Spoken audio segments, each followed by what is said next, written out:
দুই পাশে বাড়ি বানান না, যেমন আপনারা প্রতিবেশীর বাড়ি একতলা, আপনি বাড়ি বানাইছেন 6 তলা।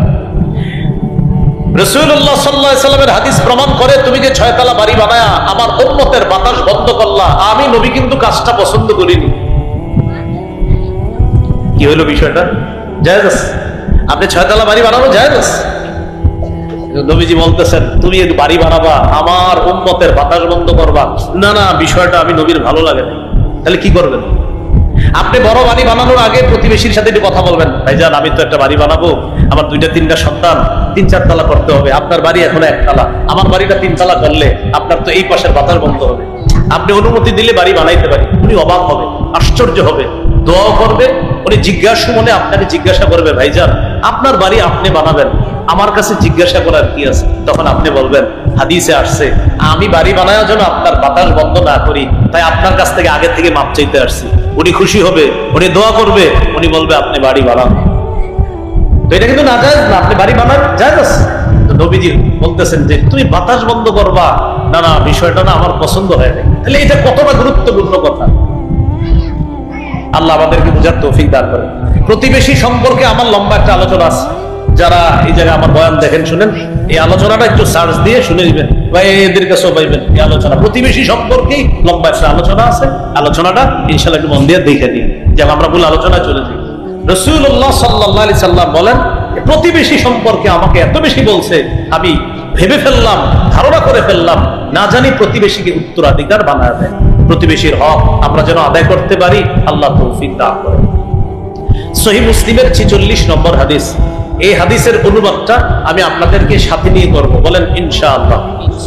قال رسول الله صلى الله عليه وسلم والله لا يؤمن, একবার والله لا يؤمن, দুইবার والله لا يؤمن, একই বাক্য কয়বার? 3 বার। বলেন আল্লাহর কসম সে মুমিন না, আল্লাহর কসম সে মুমিন না, আল্লাহর কসম সে মুমিন না। কয়বার বলছেন নবীজি সাল্লাল্লাহু আলাইহি ওয়াসাল্লাম? সাহাবীরা প্রশ্ন করলেন কিলা মান ইয়া রাসূলুল্লাহ, হুজুর সে কে যে মুমিন নয়? فقال رسول الله صلى الله عليه وسلم الذي لا يأمن جاره بوائقا, যে ব্যক্তির অনিষ্টতা থেকে তার প্রতিবেশী নিরাপদ নয় সে মুমিন নয়, সে মুমিন নয়, সে মুমিন নয় যার অনিষ্টতা থেকে তার প্রতিবেশী নিরাপদ নয়। নবীজি বলেন আল্লাহর কসম সে মুমিন নয়, সে মুমিন নয়, সে মুমিন। সিলসিলাতুস সহিহা একটা হাদিসের কিতাব, এই কিতাবের 146-149 নম্বর হাদিস, এই হাদিসের মধ্যে আছে قال رسول الله صلى الله عليه وسلم ليس المؤمن الذي يشبع وجاره جائع إلى جنبه, রাসূলুল্লাহ সাল্লাল্লাহু আলাইহি সাল্লাম বলেন ওই ব্যক্তি ইমানদার নয় যে উদর পূর্ণ করে খায়, পেট ভরে খায়, কিন্তু তার প্রতিবেশী ক্ষুধার্ত থাকে, সে মুমিন না। নবীজি বুঝাইতে চায় আমার একজন উম্মত না খেয়ে আছে আর তুমি পেট ভরে খাইলা, এটা কেমন কাজ করলা তুমি? নবীজি বলেন কোন উম্মত তুমি পেট ভরে খাইলা আর পেট ভরপূর্ণ করলা, আমার উম্মতটা 2 দিন না খেয়ে আছে, তুমি একবারও খোঁজ খবর নিলা না, আর তুমি কেমন ইমানদার? নবী বলেন সে মুমিন না যে পেট ভরে খায় আর তার পার্শ্ববর্তী ইমানদার ক্ষুধার্ত থাকে। ভাই একটু খোঁজখবর নিয়েন সবার, আপনাদের বাসা বাড়ি আছে, এরকম রাস্তাঘাটে অনেক অসহায় ছেলে মেয়ে পাবেন, রাস্তাঘাটে ঘুমায়, আশেপাশে ঘুমায়, খাবার পায় না, ক্ষুধার্ত থাকে, কখনো আপনারে বলেও না, হয়তো ক্ষুধার জ্বালা এরা সহ্য করে ফেলেছে, মাঝে মাঝে চুপি চুপি বিরিয়ানির প্যাকেট কিনে দিয়ে দিন। বলেন ইনশাআল্লাহ, আল্লাহ আমল করার তৌফিক দান করেন। 6 নম্বর গেল। 5 নম্বর মানব সেবার 6 নম্বর খাত কর্জে হাসানা দেওয়া। অনেক মানুষ নিঃস্ব হয়ে গেছে, ফেনীর একজন 8 কোটি টাকার মাছের ঘের শেষ। কয় কোটি? 8, বেচারা সব শেষ। এটা তো টাটকা আমরা জানছি দিকে বললাম, আরো তো অনেক মানুষ আছে। আপনার দোকান ডুবছে, এরপর আপনার 2 তলা মার্কেট ডুবে গেছে, তো এই মার্কেটে কত মানুষের দোকান, কোটি কোটি টাকা লস খেয়ে গেছে। এখন তাদের আত্মীয় স্বজনের মধ্যে যারা কোটিপতি তারা চাইলে তাদেরকে কর্জে হাসানা দিতে পারে, এই বলে যে তুমি আবার ঘুরে দাঁড়াতে পারবা যখন তখন টাকাগুলো পরিশোধ করবা ইনশাআল্লাহ। কর্জে হাসানা দিলে এটা আবার ফেরত পাবে, কিন্তু সদকা করলে কিন্তু ফেরত পায় না, ঠিক না? ইবনে মাজাহ 2430 নম্বর হাদিস, রাসূলুল্লাহ সাল্লাল্লাহু আলাইহি সাল্লাম বলেন মা মিন মুসলিমিন ইউকরিজু মুসলিমান ফারজান মাররাতাইন ইল্লা কানা কা সাদাকাতিহা মাররাতান, কোন মুসলমান যদি অন্য কোন মুসলমানকে 2 বার কর্জে হাসানা দেয়, যেই কর্জে হাসানাটা সে আবার ফেরত পাবে, এই 2 বার কর্জে হাসানা দেওয়ার কারণে আল্লাহ তাকে একবার সদকা না করেও সদকার সওয়াব দিয়ে দিবেন। আপনি কিন্তু সদকা করেন নাই, দিচ্ছেন কর্জ, এটা সওয়াব সদকার হিসাবে আল্লাহ আপনাকে দিবেন। এইগুলো কর্জে হাসানা। 7 নম্বর, ত্রাণ বিতরণ বা হাদিয়া বিতরণ করা। এটা আলহামদুলিল্লাহ চলতেছে। সহিহ মুসলিমের বর্ণনা 2699 নম্বর হাদিস, খুতবায় যে হাদিসটা বলছে, قال رسول الله صلى الله عليه وسلم من نفس عن مؤمن كربة من كرب الدنيا, কোন ব্যক্তি যদি কোন মুমিনের দুনিয়াবি একটা পেরেশানি দূর করে, বলে কোন মুমিনের কি দূর করে? ভাই সবাই মন দিয়ে মহব্বতের সাথে বলি, কি দূর করে? কোন দুনিয়াবি পেরেশানি দূর করে। কয়টা? একটা। বলেন কয়টা পেরেশানি? নাফাসাল্লাহু আনহু কুরবাতাম মিন কুরাবি ইয়াউমিল কিয়ামাহ, আল্লাহ তাআলা কিয়ামতের ময়দানে তার কঠিন একটা পেরেশানি দূর করে।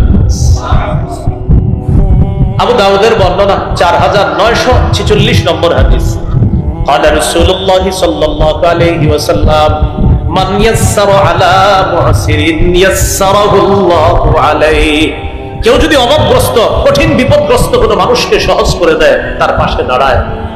আপনি একজনের ঋণ দিয়েছেন, ঘটনাচক্রে যারা ঋণ দিয়েছেন উনি বন্যার মধ্যে পড়ে গেছে, এখন এই বন্যার পরে ঋণ আদায় করার কথা, আপনি তো গত 10 দিন এর খবরই পান নাই। এখন আপনি বলেন তো, মানুষ হিসাবে কি তার কাছ থেকে এখন ঋণ চাওয়াটা ঠিক হবে? বরং তাকে বলা, ভাইজান আমি বুঝতেছি আপনি বিপদে আছেন, আপনি ইনশাল্লাহ আবার ঘুরে দাঁড়ান, ব্যবসাটা আবার চালু করেন, কন্টিনিউ করেন, 5-6 মাস পরে আমার টাকাটা দিয়ে দিয়েন। এই যে তাকে আপনি একটু সুযোগ করলেন, সহজ করে দিলেন, একটা বিপদগ্রস্ত মানুষের একটা কঠিন বিষয় আপনি সহজ করে দিলেন, কিয়ামতের ময়দানে কঠিন বিপদ আল্লাহ সহজ করে। 8 নাম্বার, শরণার্থীদেরকে আশ্রয় দেওয়া। আলহামদুলিল্লাহ মসজিদ মাদ্রাসায় তালাশ করেন, শিশুদের খ্রিস্টানদেরকেও মসজিদে পাবেন, মাদ্রাসায় পাবেন। এটা কি প্রমাণ করে? ইসলাম যদি রাষ্ট্র ধর্ম হয়ে যায়, আর রাষ্ট্রে যদি ইসলাম কায়েম হয়ে যায়, মুসলমানও শান্তিতে থাকবে, অন্য ধর্মের মানুষও শান্তিতে থাকবে। বুঝে ঠিক না? না বুঝে? আমি যে ওয়াজটা করে গেলাম এটা এখানে রাখলে হবে না, আপনি হেঁটে হেঁটে প্রত্যেককে বলতে হবে, ভাই ইসলাম যদি কায়েম হয়ে যায় তুমিও শান্তিতে থাকবা, আমিও থাকবো। রিকশাওয়ালারে বলবেন, ভাই দোয়া করবা ইসলাম যেন কায়েম হয়, তুমিও শান্তিতে থাকবা, আমিও শান্তিতে থাকবো, হিন্দুও শান্তিতে থাকবে, অন্য ধর্মের মানুষগুলোও শান্তিতে থাকবে। আপনার হিন্দু কলিগ আছে, অফিসে চাকরি করে, তাকেও বুঝান, ভাই ইসলাম কায়েম হলে তুমিও ভালো থাকবা, আমিও ভালো থাকবো। আল্লাহ কথাগুলো বেশি বেশি প্রচার করার তৌফিক দান করা, তো তাদের প্রতি দয়া প্রদর্শন করা। আবু দাউদের 4941 নম্বর হাদিস, قال رسول الله صلى الله عليه وسلم ارحموا من في الارض يرحمكم من في السماء, দুনিয়াবাসীর প্রতি দয়া করো, আসমান ওয়ালা তোমাদের প্রতি দয়া করবে। সহিহ বুখারীর 7273 নম্বর হাদিস, قال رسول الله صلى الله عليه وسلم لا يرحم الله من لا يرحم الناس, যে মানুষের প্রতি দয়া করে না আল্লাহ তার প্রতি দয়া করে না। আমরা বেশি থেকে বেশি তাদের প্রতি অনুগ্রহ যেন প্রদর্শন করতে পারি, আল্লাহ তৌফিক দান করেন। 9 নম্বর কাজ, স্বেচ্ছায় সুস্থ শরীরে রক্ত দেওয়া। একজন মানুষকে যদি আপনি রক্ত দেওয়ার কারণে তার জীবন বেঁচে যায়, সারা দুনিয়ার মানুষকে বাঁচানোর সওয়াব পাবেন। সূরা মাইদার 32 নম্বর আয়াত, মান আহইয়াহা ফাকান্নামা আহইয়ান নাসা জামিআ, কেউ যদি একজন নিরপরাধ মানুষের জীবন বাঁচায়, আল্লাহ তাআলা তার জন্য কোরআনে ঘোষণা করেন, কেউ যদি একটা মানুষের জীবন বাঁচায় কেমন যেন সে সারা পৃথিবীর মানুষের জীবন বাঁচায়। বিপরীত দিকে কেউ যদি একটা নিরপরাধ মানুষকে হত্যা করে, ফাকান্নামা কাতালান নাসা জামিআ, সে কেমন যেন সারা পৃথিবীর মানুষকে হত্যা করে। হত্যা নৃশংসতা থেকে আমাদের এই দেশ দেশের মানুষকে আল্লাহ হেফাজত করেন। 10 নম্বর, সমাজ কল্যাণমূলক কাজ করা। এটা এলাকা মাশাআল্লাহ, এই যে সামাজিক যুব সমাজ যারা, এরা শুধু মাহফিলই করে না, এরা সমাজের ওরা অন্যান্য অনেক কাজ করে, ভালো ভালো কাজ। তো এই কাজগুলা বর্তমানে তাদের পাশেও এটা করা যায়। এটা সাংগঠনিক ভাবে হতে পারে, একাও হতে পারে। বলছিলাম বর্তমানে সাংগঠনিক ভাবে করা এটাই উত্তম।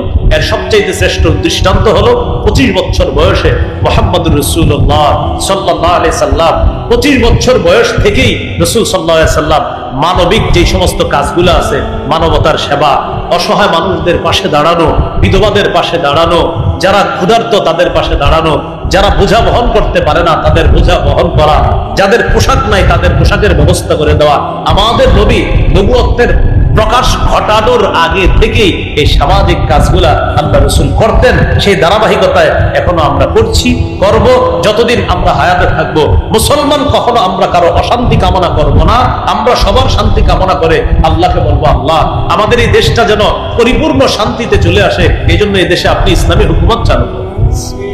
আল্লাহ তাআলা আমাদের সকলেরই মনের নেক বাসনাগুলো যেন পূরণ করেন। সুবহানাল্লাহি ওয়া বিহামদিহি, সুবহানাকাল্লাহুম্মা ওয়া বিহামদিকা, আশহাদু আল্লা ইলাহা ইল্লা আনতা, আস্তাগফিরুকা ওয়া আতুবু ইলাইক। একে অপরের পাশে দাঁড়ানো, একে অপরের সহযোগিতা করা, একজনের বিপদে অন্যরা সহযোগিতায় এগিয়ে আসা। এই আয়াত, এই হাদিস কেন আপনাদের সামনে পেশ করলাম? আমাদের বাংলাদেশে হঠাৎ করে কয়েকটি অঞ্চল সম্পূর্ণ অপ্রস্তুত ভাবে তাদের এলাকাগুলা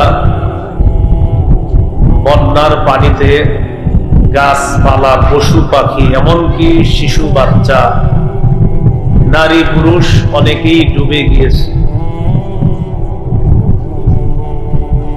এই পরিস্থিতিতে কোটিপতি ব্যবসায়ী নিঃস্ব হয়ে গেছে। অঢেল সম্পত্তির মালিক হঠাৎ নিঃস্ব, অসহায় হয়ে গেছে। এই মানুষগুলার পাশে সারা বাংলাদেশ থেকে যে যেভাবে পারতেছে, যার যার অবস্থান থেকে সবাই তাদের পাশে দাঁড়ানোর চেষ্টা করতেছে, চলতেছে, এবং এই চেষ্টা অব্যাহত থাকবে ইনশাআল্লাহ। আয়াত হাদিসকে সামনে রাখলে আজকের আলোচনার বিষয়বস্তু দ্বারায় মানব সেবা করা। কি করা? মানব সেবা। মানব সেবা সম্পর্কে ভূমিকায় কয়েকটি কথা শুনি, এরপর মূল বক্তব্য আলোচনা করব। আল্লাহ তাআলা সূরা মাইদার 2 নম্বর আয়াতের অংশ বিশেষে বলেন, ওয়া তাআওয়ানু আলাল বিররি ওয়াত তাকওয়া, পুণ্যের কাজে এবং তাকওয়ার ক্ষেত্রে তোমরা একে অপরের সহযোগিতা করো। ওয়ালা তাআওয়ানু আলাল ইসমি ওয়াল উদওয়ান, গুনাহের কাজে সীমালঙ্ঘন এবং নাফরমানিতে একজন আরেকজনকে সহযোগিতা করো না। ওয়াত্তাকুল্লাহ, তোমরা আল্লাহকে ভয় করো। ইন্নাল্লাহা শাদীদুল ইকাব, নিশ্চয় আল্লাহ কঠিন শাস্তিদাতা। আবু দাউদের বর্ণনা, 4944 নম্বর হাদিস। এই হাদিসটি আমি বলবো, বলার পর অনুবাদ আমরা সবাই মিলেমিশে করব। বলেন ইনশাআল্লাহ। قال رسول الله صلى الله عليه وسلم إن الدين النصيحة، إن الدين النصيحة، إن الدين النصيحة। আশা করি আপনারা এতটুকু বুঝেছেন যে একই বাক্য রাসূল সাল্লাল্লাহু আলাইহি সাল্লাম 3 বার বলেছেন। এক বাক্য কয়বার বলেছেন? 3 বার। এবার অনুবাদটা সবাই মিলে করি, চলেন। বলেন, অন্যের কল্যাণ কামনা করাই দিন। অন্যের কল্যাণ কামনা করাই দিন। অন্যের কল্যাণ কামনা করাই দিন। রাসূলুল্লাহ সাল্লাল্লাহু আলাইহি সাল্লাম বাক্যটি কয়বার বলেছেন? 3 বার। আমরা অনুবাদও শিখলাম কয়বার? 3 বার। সহিহ বুখারীর বর্ণনা, 57 নম্বর হাদিস। এই হাদিসের বর্ণনাকারী জারীর ইবনে আব্দুল্লাহ রাদিয়াল্লাহু তাআলা তিনি বলেন, বায়াতু রাসূলুল্লাহ সাল্লাল্লাহু আলাইহি ওয়াসাল্লাম আলা ইকামিস সালাহ ওয়া ইতাইজ যাকাত ওয়ান নুসহি লিকুল্লি মুসলিম।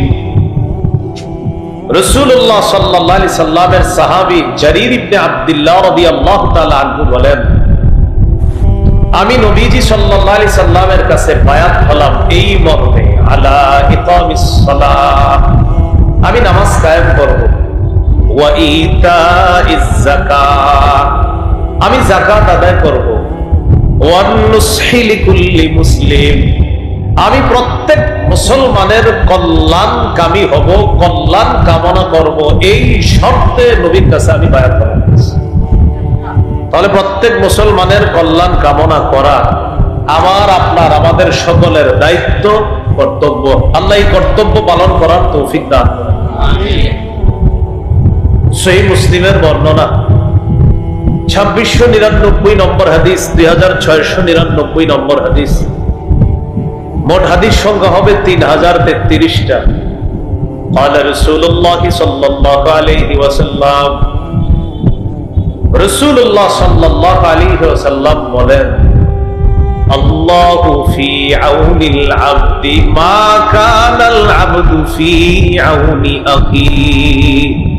অনুবাদটা কত সুন্দর, একটু মন দিয়ে শুনেন। রাসূলুল্লাহ সাল্লাল্লাহু আলাইহি সাল্লাম বলেন, বান্দা যতক্ষণ তার অন্য ভাইয়ের সাহায্য করবে, ঠিক ততক্ষণ আল্লাহ তাকে সাহায্য করতেই থাকবে। বান্দা যতক্ষণ অন্যকে সাহায্য করতে থাকবে, ততক্ষণ আল্লাহ তাকে সাহায্য করতে থাকবে। তাহলে এই নেকির কাজ আমরা সবাই করবো তো ইনশাআল্লাহ? আল্লাহ করার তৌফিক দান করেন। প্রশ্ন এসে যায়, আমার যদি সামর্থ্য না থাকে তাহলে আমি কি করব? প্রথম কথা হলো, আপনার সামর্থ্য 2 টাকা ছিল, 2 টাকাই সহযোগিতা করছে। কথার কথা, কারো যদি এমন অবস্থা হয় তার 2 টাকারও সামর্থ্য নাই, তিনি কি করবেন? তিনি মুখ দিয়ে 2-4টা ভালো কথাও তো বলার সামর্থ্য রাখেন। বন্যার্ত মানুষগুলোর জন্য আপনাদের এমন কারো কাছে যদি কেউ সাহায্যের জন্য আসে, ভাই বানভাসী মানুষগুলোর জন্য একটু সহযোগিতা করেন। যদি আপনি সহযোগিতা করতে না পারেন, তখন আপনি বলবেন, ভাই আমি তো পারলাম না। আপনি কাজ করেন, ওই জায়গায় যাবেন, যাওয়ার পরে তার কাছে একটু চান, আশা করি ভালো একটা অ্যামাউন্ট তার কাছ থেকে পেতে পারেন। এর মানে আপনি নিজে দিতে পারেন নাই, কিন্তু একজনের ব্যাপারে আপনি রাস্তা দেখায় দিচ্ছেন, সঠিক একটা জায়গা বলে দিচ্ছেন যে এখানে গেলে কিছু পাবেন ইনশাআল্লাহ। তাহলে মুখ দিয়ে আপনি শুধু রাস্তা দেখায় দিচ্ছেন, যেখানে গেলে সঠিকভাবে সেখান থেকে কিছু অনুদান পাওয়া যাবে, এই রাস্তা দেখায় দিচ্ছেন। হাদিসের ভাষ্য অনুযায়ী আপনি দান না করেও, আপনি কোনো অর্থ তাদেরকে সহযোগিতা না করেও, শুধুমাত্র রাস্তা দেখায় দেওয়ার কারণে তারা তার কাছে যাওয়ার পর যে সাহায্য সহযোগিতা পাবে, সেই সাহায্য সহযোগিতা করার কারণে তিনি যেই সওয়াব পাবেন, আপনি রাস্তা দেখায় দেওয়ার কারণেও সেই পরিমাণ সওয়াব পাবেন। কি শিখলাম? নিজে না পারলেও রাস্তা দেখায় দিব, বলেন ইনশাআল্লাহ। দলিল তিরমিজির বর্ণনা 2670 নম্বর হাদিস, 3670 নম্বর হাদিস। قال رسول الله صلى الله عليه وسلم, রাসূলুল্লাহ সাল্লাল্লাহু আলাইহি সাল্লাম এই হাদিসের মধ্যে বলেন, ইন্নাদ দাল্লা আলাল খাইরি কাফাইলিহি। হাদিসের অনুবাদটা করার আগে পুরো হাদিসটা শুনে নিন। হাদিসের বর্ণনাকারী আনাস ইবনে মালিক রাদিয়াল্লাহু তাআলা তিনি বলেন, আন্না রাজুলান আতান নবী সাল্লাল্লাহু আলাইহি ওয়াসাল্লাম ইস্তাহমিলু। এক ব্যক্তি রাসূলুল্লাহ সাল্লাল্লাহু আলাইহি সাল্লামের কাছে আসলেন বাহন চাওয়ার জন্য। বাহনের উপরে চড়বে, এই বাহন চাওয়ার জন্য। তো নবীজির কাছে এসে বললেন, হুজুর আমার একটা বাহন লাগবে, বাহনে চড়বো, আমি জিহাদের ময়দানে যাব। ফালাম ইয়াজিদ ইনদাহু মা ইয়াতাহাম্মালু। নবীজি তাকে দেওয়ার মতো কোনো বাহন দিতে পারলেন না। নবীজির কাছে কোনো বাহন ছিল না তাকে দেওয়ার মতো। ফাদাল্লাহু আলা আখার। রাসূলুল্লাহ সাল্লাল্লাহু আলাইহি ওয়াসাল্লাম তাকে রাস্তা দেখায় দিলেন। নবীজি বলে দিলেন, অমুকের কাছে যাও, যাওয়ার পর আমার কথা বলবা, আশা করা যায় সে তোমার বাহনের ব্যবস্থা করবে। নবীজি দেন নাই, বলে দিলেন অমুকের কাছে যাও, সেখানে গেলে আশা করি বাহনের ব্যবস্থা হবে। তিনি গেলেন, যাওয়ার পর সত্যি সত্যি ওই ব্যক্তি তাকে বাহনের ব্যবস্থা করে দিয়েছে।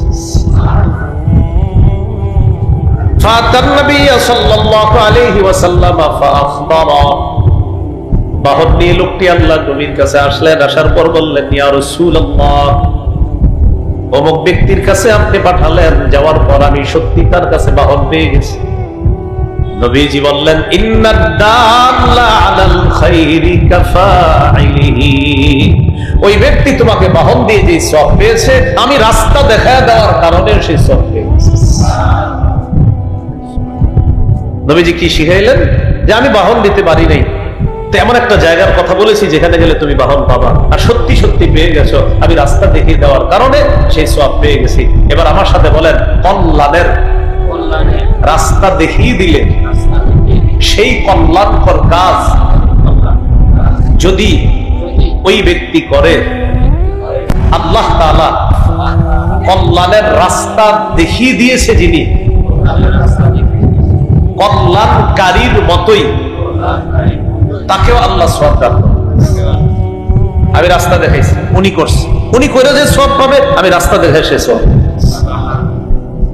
এবার আমরা মূল আলোচনায় যাই।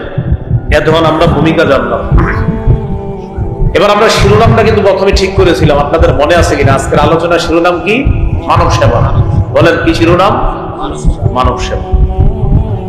মানব সেবার অনেক খাত আছে। আজকে আপনাদের সামনে 10টি খাত নিয়ে আমরা আলোচনা করব। কয়টি খাত? 10টি। প্রথমে আমি 10টি খাত বলি, একদম মন দিয়ে শুনবেন। মানব সেবার 1 নম্বর খাত এতিম লালন পালন করা। 2 নম্বর খাত বিধবা অসহায় নারীর সহায়তা প্রদান করা। 3 নম্বর খাত দুস্থ অসহায় দরিদ্র মানুষের সেবা করা। 4 নম্বর খাত রোগীর সেবা শুশ্রূষা করা। 5 নম্বর খাত প্রতিবেশীর খোঁজ খবর নেওয়া। বিশেষ করে এই বানভাসী মানুষ যারা এখন, তাদের কোটিপতি প্রতিবেশীরা, তারা যারা বানভাসী হয়ে গেছে, বন্যা কবলিত হয়ে গেছে, কোটিপতি প্রতিবেশীদের দায়িত্ব কর্তব্য এখন বেশি করে তাদের খোঁজ খবর নেওয়া। 6 নম্বর কর্জে হাসানা দেওয়া, ঋণ দেওয়া, কর্জে হাসানা। 7 নম্বর ত্রাণ বিতরণ করা। ত্রাণের নামটা আমরা ওই এলাকায় যদি ত্রাণ নিয়ে যাই, ট্রাকের সামনে ত্রাণ না লিখে লিখবো হাদিয়া বিতরণ। কি লিখবো? হাদিয়া। যেমন আপনার নারায়ণগঞ্জ যুব সমাজের পক্ষ থেকে হাদিয়া বিতরণ। কি লিখবো? হাদিয়া বিতরণ। 1 নং বাবুরাই যুব সমাজের পক্ষ থেকে হাদিয়া বিতরণ। ত্রাণ না লিখে লিখবো কি? হাদিয়া। 8 নাম্বার শরণার্থীদেরকে নিরাপদ আশ্রয় কেন্দ্রের ব্যবস্থা করা। বন্যায় তার ঘর ডুবে গেছে, তার নিরাপদ আশ্রয় কেন্দ্রের ব্যবস্থা করতে হবে আমাকে, আপনাকে, আমাদেরকে। এটা আমাদের দায়িত্ব, আমাদের কর্তব্য। 9 নম্বর সুস্থ শরীরে স্বেচ্ছায় রক্তদান করা। 10 নম্বর সমাজ কল্যাণমূলক কাজ করা। সেটা এককভাবে করা যায়, সাংগঠনিক ভাবে করা যায়।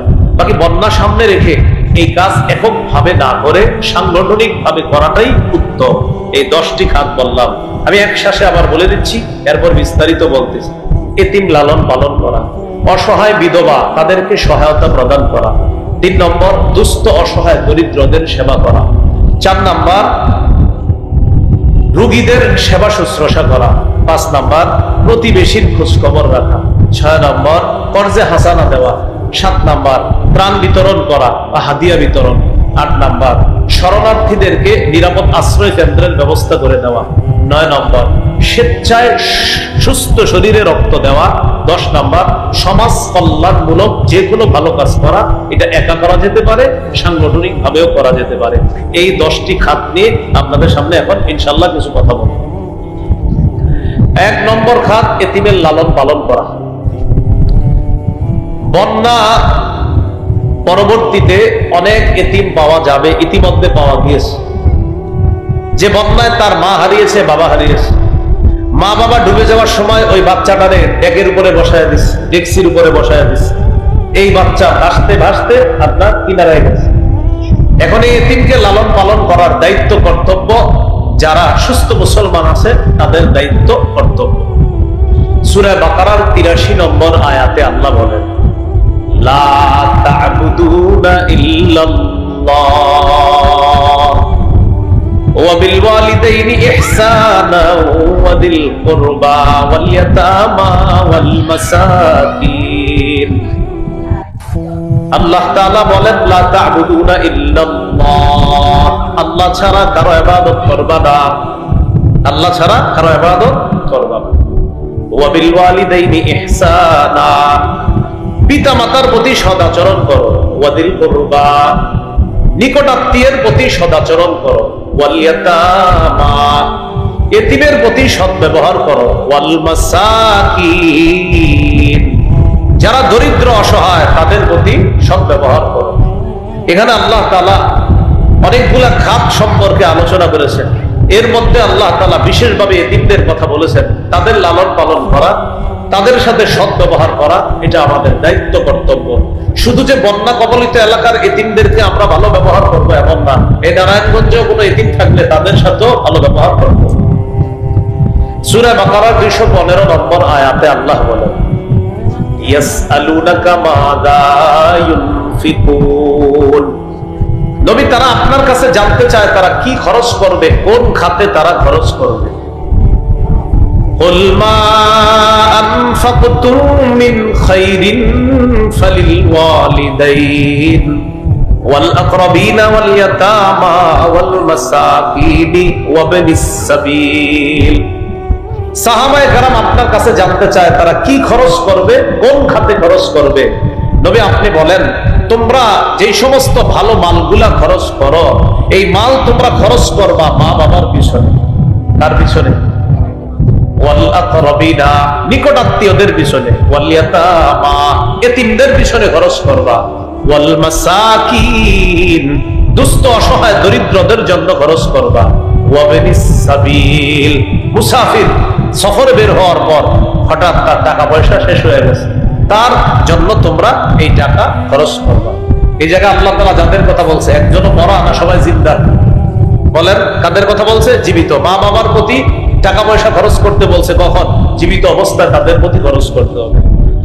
তো সবগুলা জীবিত মানুষের কথা বলছে।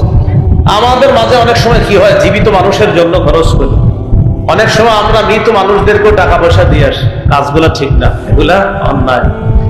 মৃত মানুষের কবরের সামনে বসে একটা বাচ্চা ভিক্ষা করে, স্যার 10টা টাকা দেন, রুটি খাবো, কলা খাবো, দেয় না। ওই লোকটা মৃত মানুষের কবরে গিয়ে 10,000 টাকা দিয়ে আসে। 10,000 টাকা দিয়ে বের হওয়ার পর দেখে ওই বাচ্চাটা মারা গেছে, যে 10 টাকা চাইছিল চা বিস্কুট খাওয়ার জন্য। এখন ওই লোকটা 3-4 হাজার টাকা দেয় তার কাফন দাফনের ব্যবস্থা করার জন্য। জীবিত অবস্থায় চাইছিল কত টাকা, মরার পর খরচ করতেছে কত? এখন 3-4 হাজার। আমাদের মারা মস্তিষ্ক এখন এমন হয়ে গেছে, জীবিত মানুষে মানুষ দিতে চায় না, মরা মানুষের জন্য জান দিয়ে দিতে চায়। জীবিত অবস্থায় চাইলো 10 টাকা, দেয় না। মরে যাওয়ার পর উনি দেয় 3,000, আরেকজনে দেয় 10,000, আরেকজন 5,000। তার লাশ পৌঁছানোর ব্যবস্থা করতে হবে, অথচ ছেলেটা কতক্ষণ বলতেছে 10টা টাকা দেন, 10টা টাকা। আমাদের একটা অসুস্থ আজীব মস্তিষ্ক হয়ে গেছে। আমরা মাঝে মাঝে মান্যত করি, অমুক মরা জায়গায় গিয়ে টাকা দিব। হারাম, স্পষ্ট হারাম। মরা জায়গায় টাকা দেবেন, মান্যত করা, এই মান্যত করেন না, এই মান্যত আদায় হবে না। সেখানে যে টাকা দিচ্ছেন হারাম, এর কারণে আপনার গুনাহ হবে। মৃত্যুর পর শাস্তির জন্য আপনি অপেক্ষা করেন। মনে মনে ভাবতে পারেন আপনি নতুন করে এসে এই কথা বলতেছেন, খাও খাও, আপনার কথা মানি না। আমি বলছি না আপনি মানার জন্য, তবে আবেদন করতেছি মানার জন্য।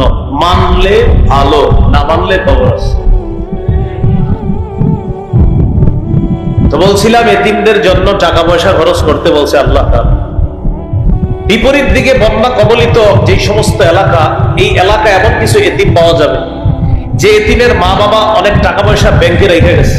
তো বলেন তো স্বাভাবিকভাবে এই টাকা পয়সাগুলো এখন পাবে কি? ওই সন্তান, শিশু সন্তান। এলাকার কিছু হোমলা চমলা নেতা খেতারা কি করবে? তারে টার্গেট করে যে এই এতিমের দায়িত্ব নিতে হবে। কেন? বড় হলে ছলে বলে কৌশলে ওর থেকে যেন কিছু হাতিয়ে নেওয়া যায়। এই জাতীয় অসুস্থ মস্তিষ্ক আর দুশ্চরিত্রের কিছু মানুষও পাওয়া, এদেরকে হুঁশিয়ার করে আল্লাহ সূরা নিসার 10 নম্বর আয়াতে বলেন, ইন্নাল্লাযীনা ইয়াকুলুনা আমওয়ালাল ইয়াতামা যুলমা ইন্নামা ইয়াকুলুনা ফি বুতুনিহিম নারা ওয়া সায়াসলাউনা সাঈরা। যারা অন্যায় ভাবে এতিমের সম্পদ পেটে ঢুকায়, এতিমের সম্পদ যারা অন্যায় ভাবে খায়, তারা পেটের মধ্যে আগুন ঢুকায়, আগুন খায়। এবার এক অংশ আমি বলি, আরেক অংশ আপনারা বলেন তো, যারা এতিমের সম্পদ খায় তারা কি খায়? যারা এতিমের সম্পদ পেটে ঢুকায় তারা পেটে কি ঢুকায়? সত্তর অচিরেই তারা প্রজ্বলিত আগুন জাহান্নামে প্রবেশ করবে। বলি নাউযুবিল্লাহ। আবার আঙ্গুলের দিকে তাকান, এই দুই আঙ্গুল দেখেন, হালকা একটু ফাঁকা আছে মাঝখানে, ঠিক না? এই দুই আঙ্গুল হালকা ফাঁকা আছে না? আচ্ছা, সহিহ বুখারীর বর্ণনা 5304 নম্বর হাদিস।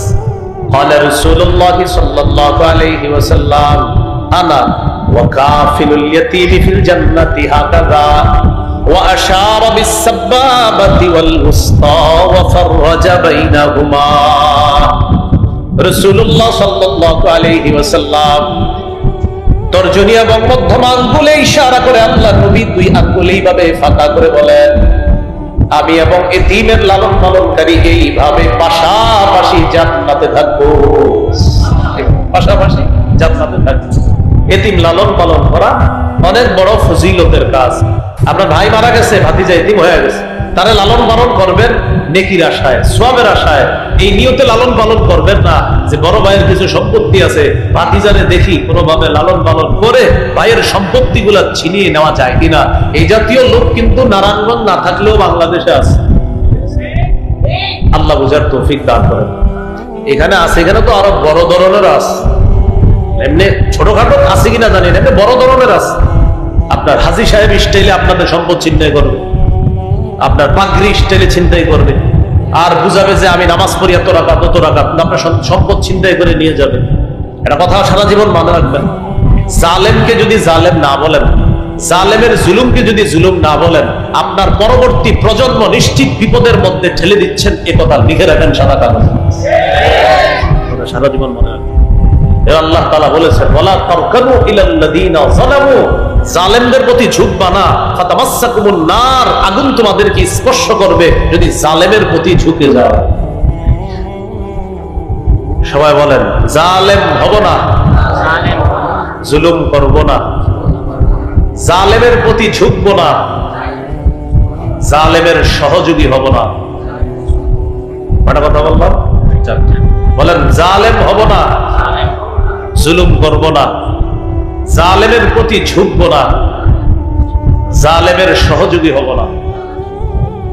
যদি জুলুম করি, বলেন যদি জুলুম করি, যদি জালেমের সহযোগিতা করি, আল্লাহর কোরআনের ঘোষণা আগুন স্পর্শ করব। চান আগুন স্পর্শ করুক? এই জন্য আল্লাহর কাছে ডেইলি 2 রাকাত অতিরিক্ত নফল নামাজ পড়ে বলবেন, আল্লাহ মরার আগে বাংলাদেশে কোরআনের হুকুমত দেখে যেতে চাই। বলবেন, আল্লাহ ইসলামী হুকুমত মৃত্যুর আগে দেখে যেতে চাই, আপনি কবুল করেন। যেমন অনেকে অনেক দোয়া করতেন আর বলতে, হুজুর না মনে হয় হবে না, হয়ে গেছে। ঠিক এরকম দোয়া করতে থাকবেন, আল্লাহ মরার আগে ইসলামী হুকুমত দেখে যেতে চাই, না আপনি মনে হবে না, না হবে না, হঠাৎ দেখবেন হয়ে গেছে। 20 বছর আগে দুনিয়াবাসী মনে করছে আফগানিস্তান, না না না হবে না, হয়ে গেল। হয়ে যাওয়ার পর গত 3 বছরে আফগানিস্তান সারা দুনিয়াবাসীর বুঝাই দিছে, তোমাদেরকে গোনার টাইম নেই। কিসের টাইম নেই? অমুক দেশ কয় তাদেরকে স্বীকৃতি দিব না, আফগানিস্তান কয় তো সমস্যা কি, দিও না। অমুক দেশ কয় তোমাদের ওটা বন্ধ করে দিব, আফগানিস্তান কয় সমস্যা নেই। গত বছর সারা পৃথিবীতে মাঝে মাঝে আফগানিস্তানের মুদ্রার অবস্থান 3-3 এসে গেছে, 3-3। সারা দুনিয়া কি বলে, তোমার সমর্থন করব না, তোমার পাশে থাকবো না। আফগানিস্তান কয় কিচ্ছু লাগবে না, তোমরা থাকা লাগবে না, আল্লাহ থাকলে হবে। আল্লাহ কথাগুলো বোঝার তৌফিক দান করেন। তো বলছিলাম, ভাইয়ের সন্তান ভাতিজাকে আপনি এই নিয়তে লালন পালন করবেন না। তুই বড় হ, আস্তে আস্তে বড় হ, বড় হ, বড় হ, নিয়ত তোর আব্বার যে সম্পদ ভাতিজারে এগুলো আমার নিতে হবে, এই নিয়তে সন্তান ভাতিজাকে লালন পালন করবেন না। ইখলাসের সাথে লালন পালন করবেন, নবীর পাশাপাশি জান্নাতে। মুসনাদে আহমদের বর্ণনা 1905 নম্বর হাদিস। قال رسول الله صلى الله عليه وسلم ضم يتيما بين أبوين مسلمين حتى হাত্তা ইস্তাগনিয়া আনহু ওয়াজাবাত লাহুল জান্নাহ আলবাত্তা। রাসূলুল্লাহ সাল্লাল্লাহু আলাইহি ওয়াসাল্লাম বলেন, কোন ব্যক্তি যদি এমন কোন এতিম লালন পালন করে যে এতিমটা মুসলিম বাবাকে হারিয়েছে, মুসলিম মাকে হারিয়েছে, কোন ব্যক্তি যদি এমন এতিমকে লালন পালন করে যে এতিম সন্তান তার মুসলিম বাবাকে হারিয়েছে, মুসলিম মাকে হারিয়েছে, আল্লাহ নবী বলেন কতদিন লালন পালন করবা? যতদিন সে সামর্থ্যবান না হয়, স্বাবলম্বী না হয়, ততদিন যদি তুমি এমন কোন এতিমকে লালন পালন করতে পারো, ওয়াজাবাত লাহুল জান্নাহ আলবাত্তা, নবী বলেন অবধারিতভাবে তার জন্য জান্নাত ওয়াজিব হয়ে যায়। মুসলিম বাবা, মুসলিম মা হারিয়েছে একজন এতিম, আর এমন একজন এতিমের লালন পালন আপনি করলেন কতদিন? যতদিন সে চলতে না পারে, স্বাবলম্বী না হয়, বুঝতে না শিখে, ততদিন আপনি লালন পালন করছেন শুধু রবকে খুশি করার জন্য। রাসূলুল্লাহ সাল্লাল্লাহু আলাইহি সাল্লাম বলেন তার জন্য অবধারিতভাবে জান্নাত ওয়াজিব হয়ে যায়। মনে থাকবে তো কথাগুলো ইনশাআল্লাহ। এই গেল মানব সেবার 1 নম্বর খাতের আলোচনা। ওলামা হযরত ছাড়া অন্যরা বলেন 2 নম্বর খাত কি ছিল? মাশাআল্লাহ, বিধবাদেরকে সহায়তা প্রদান করা। কারে সহায়তা প্রদান করা? বিধবা। এরা মন দিয়ে হলে কেন ইউটিউবাররা, কারণ এরা তো ভাগ করে রাখবে যে কোন অংশটার কাইটা দিতে হইবে, জন্য মন দিয়ে এরা বয়ান শোনে। এই জন্য আপনার কিছু কিছু জায়গা কাইটা কেটে দিতে হবে, তো তাই মন দিয়ে শোনে। আপনারা একটু মন দিয়ে শুনেন। 2 নম্বর বিধবাকে সহায়তা প্রদান করা। বন্যা পরবর্তীতে এমন অসংখ্য নারী পাওয়া গিয়েছে, আরো যাবে, যে নারী তার স্বামী হারিয়েছে, আবার অনেক পুরুষ তার স্ত্রীকে হারিয়েছে।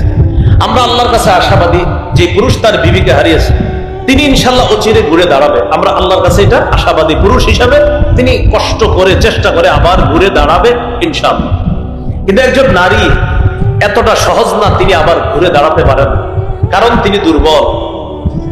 তিনি একজন পুরুষের মতো সক্ষমতা রাখেন না। এই জন্য একজন বিধবা নারী তাকে সহায়তা প্রদান করা, তার যথাযথ সম্মান মর্যাদা রেখে রক্ষা করে তাকে সহায়তা প্রদান করা, এটা আমার আপনার আমাদের সকলের দায়িত্ব, কর্তব্য। আল্লাহর রাস্তায় জিহাদ করার ফজিলত কম না অনেক বেশি?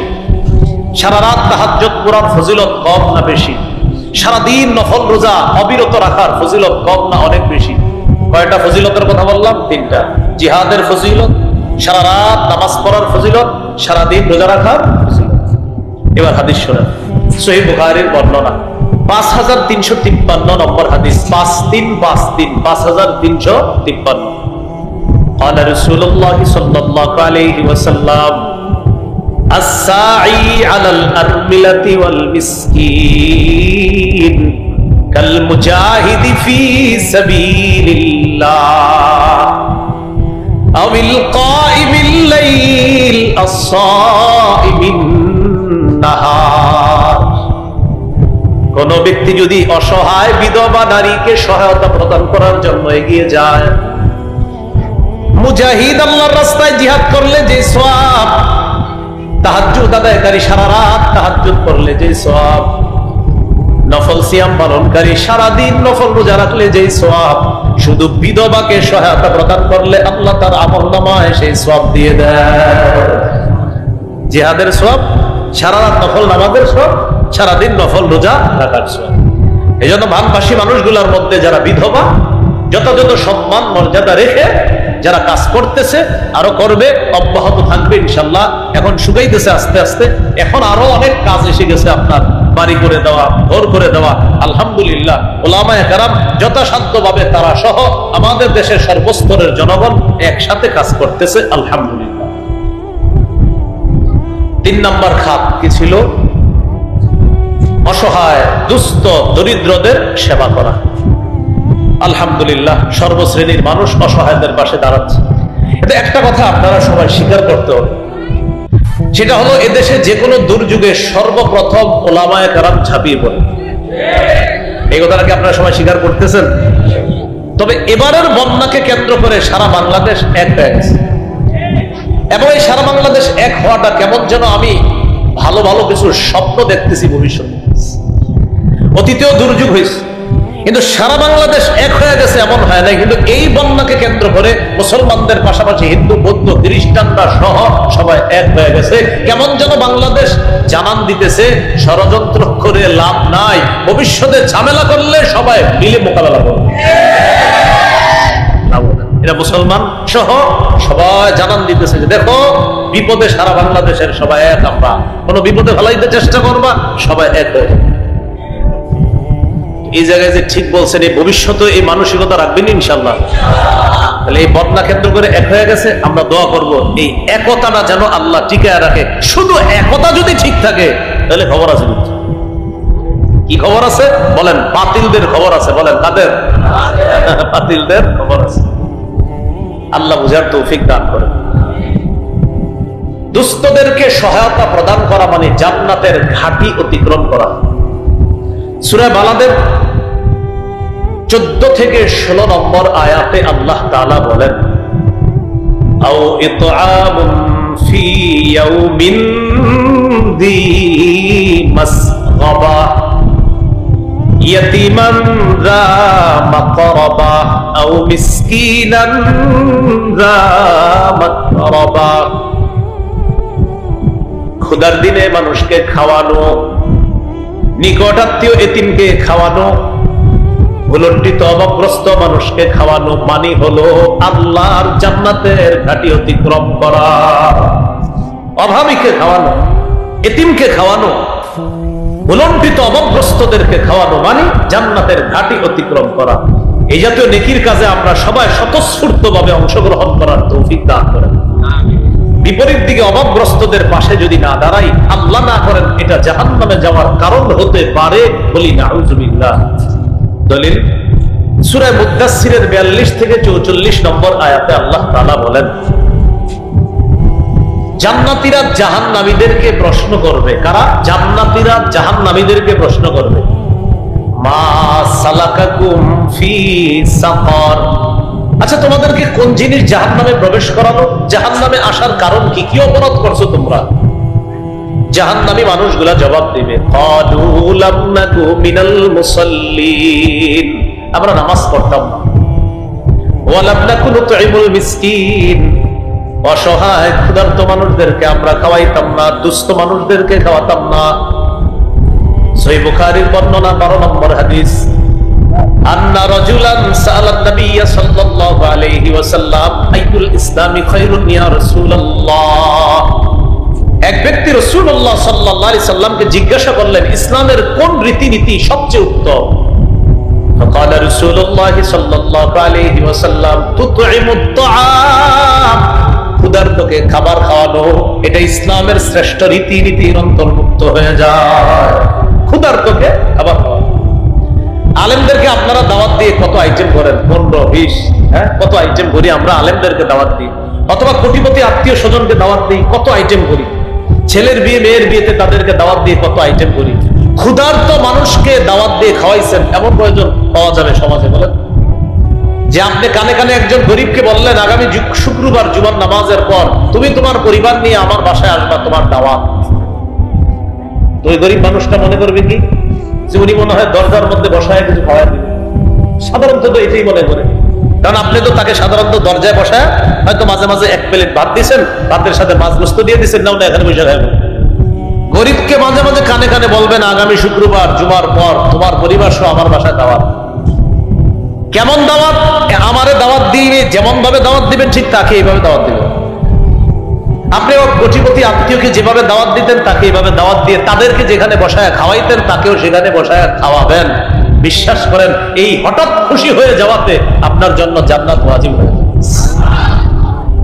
উনি তো কল্পনা করতে পারবে না এত ধনী মানুষ আমাকে দাওয়াত দিয়া তারপরে ওই জায়গায় বসাইছে যেখানে অন্যদেরকে বসায়। তো বলছিলাম ভাই, আমরা সমাজে না আলেমদেরকে বা কোটিপতিদেরকে বা আত্মীয়দেরকে খাওয়ানোর প্রচুর লোক আছে, ক্ষুধার্ত মানুষকে খাওয়ানোর লোক কয়জন পাওয়া যায়? এই জন্য ক্ষুধার্ত মানুষকে খাওয়ানো এটা ইসলামের শ্রেষ্ঠ রীতিনীতির অন্তর্ভুক্ত। আল্লাহ আমলটা আমাদেরকে বেশি করার তৌফিক দান করেন। বলেন যে থাক, যাওয়ার হয়েছে, সমস্যা নেই, সমস্যা নেই। মাইকে ডিস্টার্ব হচ্ছে? আচ্ছা, না না না, সমস্যা নেই, সমস্যা নেই, সমস্যা নেই, সমস্যা নেই।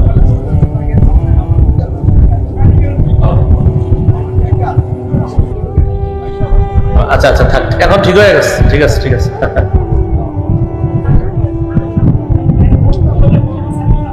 হ্যাঁ হ্যাঁ হ্যাঁ ঠিক আছে ঠিক আছে। আচ্ছা আচ্ছা আচ্ছা ঠিক আছে। আচ্ছা আচ্ছা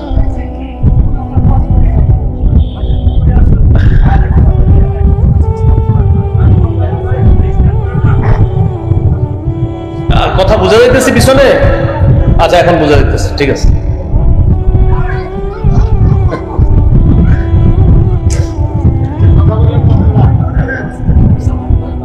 তো আমরা আলোচনায় ছিলাম কোনটা? 3 নম্বর খাত, দুস্থ অসহায় মানুষদের খাবার খাওয়ানো, তাদের খাদ্য ইত্যাদির ব্যবস্থা করে দেওয়া। তো আমি আশাবাদী নারায়ণগঞ্জ থেকে ইতিমধ্যে অনেক কাফেলা গেছে ওখানে, তো হয়তো আরো যাবে। তো যাই হোক, গিয়েছে বা আপনারা এখান থেকেও তাদের জন্য কিন্তু সহযোগিতা পাঠাতে পারেন, আল্লাহ তৌফিক দান করেন। 4 নম্বর খাত মানব সেবার। সুস্থ আমরা যারা আছি, আমাদের দায়িত্ব কর্তব্য হলো অসুস্থ মানুষের সেবা নিশ্চিত করা। বন্যা পরবর্তী সময় এমন অনেক মানুষ পাওয়া যাবে যারা 8 দিন 10 দিন বাহিরে আসতে পারে নাই, কোথাও যাইতে পারে নাই, অসুস্থ হয়ে গেছে, হসপিটালে যেতে পারে নাই। তাদের সেবা নিশ্চিত করা এটা দায়িত্ব কর্তব্য। আমাদের তো 4টা বিষয় খুব খেয়াল করতে হবে: খাদ্য, বস্ত্র, বাসস্থান, স্বাস্থ্য। খাদ্য, বস্ত্র, বাসস্থান, স্বাস্থ্য, এই 4টা বিষয় খুব গুরুত্ব দিতে হবে তাদের মধ্যে। তো বলছিলাম স্বাস্থ্য সেবা। তিরমিজির বর্ণনা 2737 নম্বর হাদিস, 2737। قال رسول الله صلى الله عليه وسلم للمؤمن على المؤمن 6 خصال। রাসূলুল্লাহ সাল্লাল্লাহু আলাইহি সাল্লাম বলেন, একজন মুমিনের উপর আরেক মুমিনের জন্য 6টি হক আছে। বলেন তো, আপনাদের জন্য আমার উপর কয়টি হক? আপনাদের উপর আমার জন্য কয়টি হক? 6টি। 1 নম্বর, ইয়াউদুহু ইদা মারিদা, যখন কোন মুমিন মুসলমান অসুস্থ হবে তাকে দেখতে যাওয়া। 2 নম্বর, ওয়াশহাদুহু ইদা মাতা, কোন মুসলমান মারা গেলে তার কাফন দাফনে অংশগ্রহণ করা। 3 নম্বর, ওয়ায়ুজিবুহু ইদা দাআ, দাওয়াত দিলে তার দাওয়াত গ্রহণ করা। ওজোর না থাকলে দাওয়াত গ্রহণ করা, ওজোর থাকলে ভিন্ন কথা, ওনার ওজোর থাকতে পারে। তো ওজোর না থাকলে কোনো মুসলমান দাওয়াত দিলে দাওয়াত গ্রহণ করা। এখানে একটা বিষয় ক্লিয়ার করে দেওয়া দরকার। নারায়ণগঞ্জ অনেক আসছে এই এলাকায় বয়ানে, মনে মনে এসে গেছে অনেকের, আপনি তো একদিনও খান নাই আমাদের এলাকায় এসে, এটা আসতে পারে অনেকের মনে। আমার ওজোর আছে এই জন্য আমি খাই না ভাই। তো এই জন্য বললাম 3 নাম্বার, ওয়ায়ুজিবুহু ইদা দাআ, দাওয়াত দিলে ওজোর না থাকলে দাওয়াত গ্রহণ করা। আপনাদের যাদের মনে প্রশ্ন আছে, আপনি খান না কেন? আমার ওজোর আছে এই জন্য আমি এই দাওয়াতটা গ্রহণ করতে পারি না। 4 নাম্বার, ওয়ায়ুসাল্লিমু আলাইহি ইদা লাকিয়া, মুসলমানের সাথে সাক্ষাৎ হলে তাকে সালাম দেওয়া। এবার একটা জোরে কথা বলবো আমরা, বলেন সবাই, আমরা সালামের অপেক্ষা করব না, আমরাই প্রথমে সালাম দিব। আবার আমরা সালামের অপেক্ষা করব না, অহংকার থেকে মুক্ত থাকার জন্য আমরাই প্রথমে সালাম দিব। সবাই শুধু সালামের অপেক্ষা করে, সালামের অপেক্ষা না, আমি সালাম দিব, অপেক্ষা না। মাদ্রাসার হুজুর মোহতামিম সাহেবরা এসে বিচার দেয়, আপনার মক্তবের ছাত্রগুলো আমার সালাম দেয় না। তো হুজুরে বুদ্ধিগুলা বলে, আপনি দিচ্ছেন না, আমি তো দেই না, তো আপনি কেন দেন না?